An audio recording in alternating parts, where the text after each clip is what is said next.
1400 বছর আগে মহান আল্লাহ মানব জাতির পথ নির্দেশের জন্য পবিত্র কোরআন অবতীর্ণ করেন। এই কোরআনকে অনুসরণ করে সত্যের পথে চলার জন্য তিনি মানুষের প্রতি আহ্বান জানান। অবতীর্ণ হওয়ার দিন থেকে কিয়ামতের দিন পর্যন্ত সর্বশেষ গ্রন্থ কোরআন মানব জাতিকে সত্যের পথে দিক ও নির্দেশনার একমাত্র গ্রন্থ হিসেবে বিদ্যমান থাকবে। কোরআনের অতুলনীয় স্টাইল এবং এর গভীর জ্ঞান ও ভাণ্ডার নিশ্চিতভাবে প্রমাণ করে যে এর কথা আল্লাহর। এছাড়া কোরআনের অনেক বিস্ময়কর বৈশিষ্ট্য থেকেও প্রমাণিত হয় যে তা আল্লাহর কাছ থেকে অবতীর্ণ হয়েছে। একটা বৈশিষ্ট্যপূর্ণ বাস্তবতা এই যে পবিত্র কোরআনে 1400 বছর আগে যেসব বৈজ্ঞানিক সত্যের কথা বলা হয়েছে তার মধ্যে মাত্র সামান্য কিছু 20 শতকের বিজ্ঞান ও প্রযুক্তি উন্মোচন করতে সক্ষম হয়েছে। এই কথা সত্য যে কোরআন বিজ্ঞানের গ্রন্থ নয়, তবে এর অনেক আয়াতে অত্যন্ত সংক্ষিপ্ত ও গভীর জ্ঞানের অনেক বৈজ্ঞানিক তত্ত্বের কথা বলা হয়েছে, যা সামান্য কিছু আবিষ্কৃত হয়েছে 20 শতকের প্রযুক্তির সাহায্যে। পবিত্র কোরআন অবতীর্ণ হওয়ার সময় এসব তথ্য জানা সম্ভব ছিল না। এখন এ কথা আরো সত্য বলে গ্রহণ করা হয় যে কোরআন হল আল্লাহর বাণী। কোরআনের বৈজ্ঞানিক বিস্ময়ের কথা অনুধাবন করতে হলে আমাদের পবিত্র কোরআন অবতীর্ণ হওয়ার সময়কার কথা প্রথমেই বিবেচনায় আনতে হবে। কোরআন অবতীর্ণ হয় 7ম শতাব্দীতে। এই সময় আরব সমাজ ছিল কুসংস্কার ও ভিত্তিহীন বিশ্বাসে আচ্ছন্ন। বিশ্ব সৃষ্টির প্রক্রিয়া সম্পর্কে অনুধাবন করলে দেখা যায় আরবরা এ সম্পর্কে অতীতকালের লোকদের কাছ থেকে পাওয়া বিভিন্ন উপকথায় বিশ্বাস করত। দৃষ্টান্ত হিসেবে বলা যায় তারা বিশ্বাস করত যে পর্বতগুলো হল আকাশের খুঁটি বা আলম্ব স্বরূপ। তারা বিশ্বাস করত যে এ বিশ্ব সমান্তরাল, আকাশের উভয় পাশে আছে উঁচু পর্বত। তাদের ধারণা ছিল যে আকাশের ছাদ সমুচ্চ রাখতে পর্বতগুলো ব্যবহৃত হয় খুঁটি হিসেবে।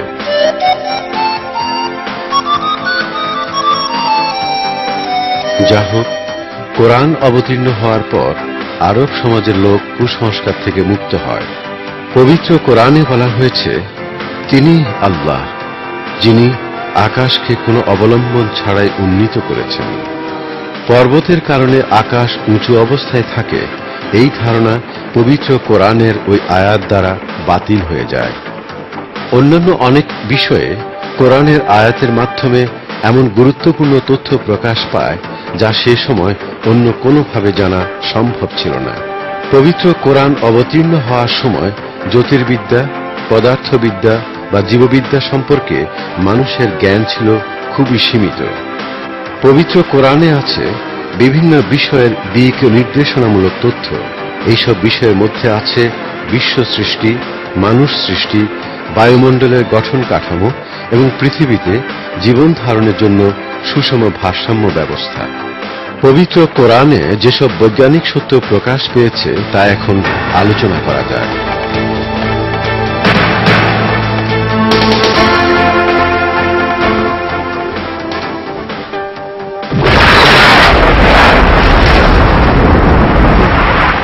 বিশ্বের উৎপত্তি সম্পর্কে পবিত্র কোরআনে বলা হয়েছে, আল্লাহ নভমণ্ডল ও ভূমণ্ডলের সৃষ্টিকর্তা।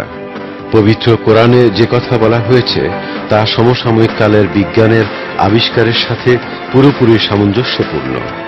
বর্তমান সময়ে নভোবিজ্ঞানীরা এই সিদ্ধান্তে উপনীত হয়েছেন যে সমগ্র বিশ্বসহ বস্তু ও সময়ের বিভিন্ন মাত্রা অস্তিত্বে আসে একটা বিরাট বিস্ফোরণের ফলে, আর ওই বিস্ফোরণ ঘটে মুহূর্তের মধ্যে। এই ঘটনাকে বলা হয় বিগ ব্যাং। এর ফলে প্রায় 15 মিলিয়ন বছর আগে সৃষ্টি হয় সমগ্র বিশ্বের। ওই বিস্ফোরণের ফলে শূন্য থেকে সবকিছুর সৃষ্টি হয়, আর ওই বিস্ফোরণ ঘটে শুধুমাত্র একটা বিন্দুতে। আধুনিক বিজ্ঞানী মহল ঐকমত পোষণ করেন যে বিশ্ব সৃষ্টির একমাত্র যৌক্তিক ও সম্ভাব্য ব্যাখ্যা হল ওই বিগ ব্যাং, আর এভাবে সৃষ্টি হয়েছে সমগ্র বিশ্বের। বিগ ব্যাং এর আগে বস্তুর মতো কোনো কিছুই ছিল না।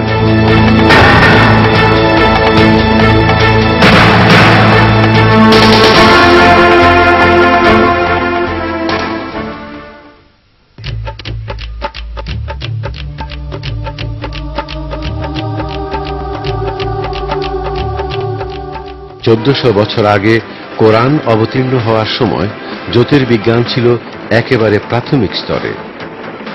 বিশ্বের বিস্তৃতি সম্পর্কে যে বর্ণনা দেয়া হয়েছে তা এরকম: রাত সহ তিনি সৃষ্টি করেছেন নভমণ্ডলকে এবং আমি তার প্রসারণ ঘটাচ্ছি ধীরে ধীরে। এখানে নভমণ্ডল সম্পর্কে যে অর্থে বলা হয়েছে তা কোরআনের অন্যান্য স্থানেও মহাশূন্য ও বিশ্ব অর্থে বলা হয়েছে। এই অর্থেই এখানে তা উল্লেখ করা হয়েছে। অন্য কথায় পবিত্র কোরআনে বলা হয়েছে যে বিশ্ব প্রসারিত হচ্ছে।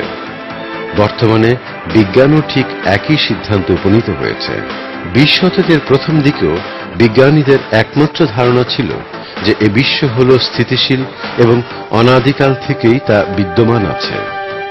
আধুনিক প্রযুক্তির মাধ্যমে পরিচালিত গবেষণা, পর্যবেক্ষণ ও হিসাব করে প্রকাশ পায় যে এ বিশ্বের একটা শুরু ছিল এবং তা ক্রমাগতভাবে প্রসারিত হচ্ছে। 20 শতকের গোড়ার দিকে রাশিয়ান পদার্থবিদ আলেকজান্ডার ফ্রিম্যান এবং বেলজিয়ামের সৃষ্টিতত্ত্ববিদ জর্জ লেমেট হিসাব করে দেখেন যে এ বিশ্ব ক্রমাগতভাবে গতিশীল এবং তা প্রসারিত হচ্ছে। এই সত্য সন্দেহাতীতভাবে প্রকাশ পায় 1929 সালে একটা টেলিস্কোপের সাহায্যে আকাশ পর্যবেক্ষণের সময়।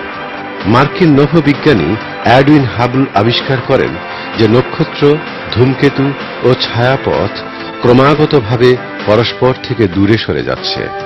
যে বিশ্বের সব কিছু পরস্পর থেকে ক্রমাগতভাবে দূরে সরে যাচ্ছে, সে বিশ্ব ক্রমাগতভাবে প্রসারিত হচ্ছে, এটা স্বাভাবিক। বছরের পর বছর ধরে পর্যবেক্ষণের ফলে প্রমাণিত হয়েছে যে এই বিশ্ব ক্রমাগতভাবে প্রসারিত হচ্ছে। এ কথা যখন কেউ জানত না, তখন কোরআন তা বর্ণনা করে। এর কারণ হল কোরআন আল্লাহর বাণী। তিনি হলেন সমগ্র বিশ্বের স্রষ্টা ও নিয়ন্ত্রক।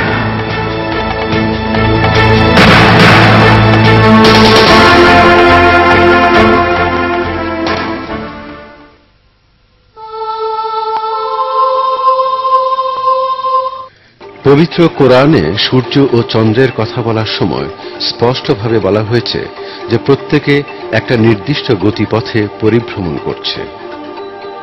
তিনি সৃষ্টি করেন রাত ও দিন, সূর্য ও চন্দ্রকে। প্রত্যেকে তার নিজস্ব গতিপথে পরিভ্রমণ করছে। পবিত্র কোরআনের অন্য এক স্থানে বলা হয়েছে যে সূর্য স্থিতিশীল নয়, বরং তার নির্দিষ্ট গতিপথে পরিভ্রমণ করছে। আর সূর্য তার গন্তব্যের দিকে এগিয়ে যাচ্ছে এবং এটাই সর্বজ্ঞ ও সর্বশক্তিমান আল্লাহর নির্দেশ।